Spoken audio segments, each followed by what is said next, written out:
এতিমের মাথায় হাত বুলিয়ে দাও। 3 আতইম তাআমাকা মাআহু, তোমার খাবার তার সাথে শেয়ার করো। ইয়ালিনু কলবুক, তোমার হৃদয়টা নরম হয়ে যাবে। অনেকে আছে দোয়া করলে চোখ দিয়ে পানি বের হয় না, আসরা নাই?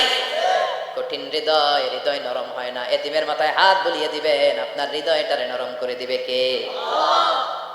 যাদের ঘরে শান্তি নাই, জ্বালা যন্ত্রণা, একটু এতিমখানায় যাবেন, কিছু দান সদকা করবেন। ওরা খেতে পায় না, ওদেরকে খাবার দিয়ে আসবেন, একটা গরু দিয়ে আসবেন, একটা খাসি দিয়ে আসবেন, ওরা খাবে, আপনার জন্য দোয়া করুন।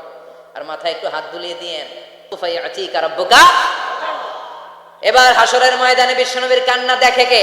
ওইখানে আবার চিন্তিত, আমাদের জন্য, আমার জন্য, আপনার জন্য, আমাদের জন্য নবী কাঁদবেন। বিশ্বনবী সিজদায় পড়ে কাঁদবেন। বিশ্বনবী সাইয়েদনা জিবরাইলকে বলবেন, ইয়া জিবরাইল ইযহাব ইলা মুহাম্মদ ওয়াসআলহু মা ইউবকিকা, যাও নবীরে জিজ্ঞেস করো, নবী আপনি কাঁদেন কেন?